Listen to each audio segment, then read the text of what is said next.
Apa hukumnya sholat tahajud dilakukan berjamaah?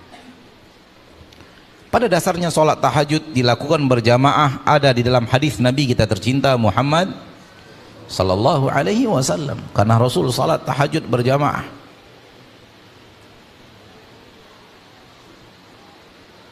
Kalau di bulan Ramadan Rasulullah pernah masuk masjid lalu mengimami sholat yang ada di masjid. Besok datang lagi jumlah yang lebih banyak, besok datang lagi jumlah yang lebih banyak. Di hari yang keempat masjid Nabi SAW yang luasnya sekira-kira 45 kali 45 meter penuh manusia. Namun Rasul tidak keluar lagi masuk masjid memimpin sholat. Ketika ditanya, ya Rasulullah, kami sudah menanti dan menunggu, kenapa anda tidak keluar? Rasul mengatakan, takut saya nanti sholat berjamaah di bulan Ramadan ini diwajibkan Allah. Ada sholat berjamaah, sholat malam di bulan Ramadan, itu yang disebut dengan sholat tarawih. Sekian hari Rasul pernah lakukan, namun Rasul mengurung diri dengan kemudian mengatakan, takut kalau saya lakukan itu terus menerus, takut Allah wajibkan sholat tarawih berjamaah dan kalian menjadi berat. Rasul mencintai umatnya dan tidak ingin memberatkan umatnya. Apakah Rasul pernah sholat tahajud berjamaah tidak seorang diri di luar Ramadan? Jawabannya pernah. Ada hadis-hadis yang berhubungan dengan itu. Ada sahabat Nabi yang ikut Nabi sholat tahajud di malam hari. Menarik sekali, sahabat Nabi itu mengatakan, ketika Nabi sedang sholat tahajud di malam hari, saya ikut sholatnya Nabi, berdiri di samping Nabi SAW dan sholat. Beliau memulai sholatnya dengan membaca surat Al-Baqarah. Saya hanya mengira mungkin 100 ayat Rasul akan ruku'. Ternyata setelah 100 ayat Rasul terus melanjutkan bacaan surat Al-Baqarahnya. Saya mengira mungkin Al-Baqarah dibagi dua, setengahnya di rakaat yang pertama, setengahnya di rakaat yang kedua. Pertengahan Al-Baqarah mungkin akan ruku'.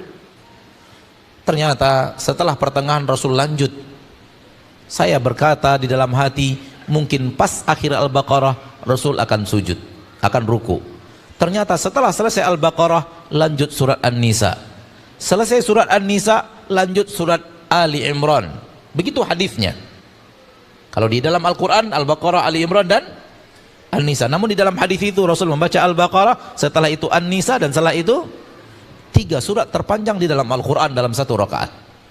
Baru kemudian Rasul ruku'.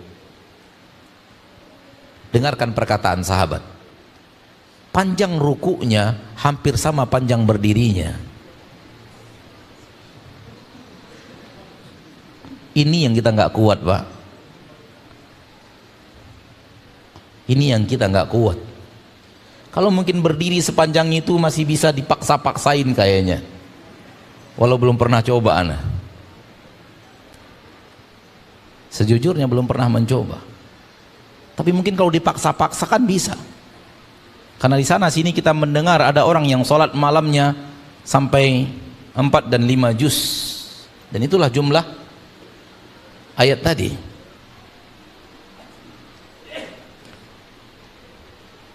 Tapi ruku sepanjang itu, tulang kita kuat gak?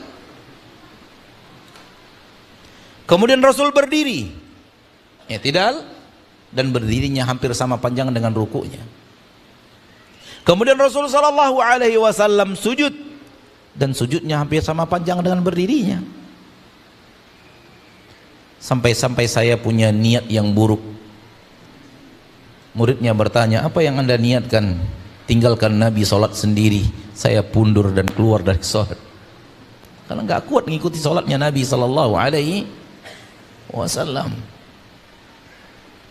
Hadis ini jelas bahwa Nabi kita tercinta sallallahu alaihi wasallam salat malam berjamaah.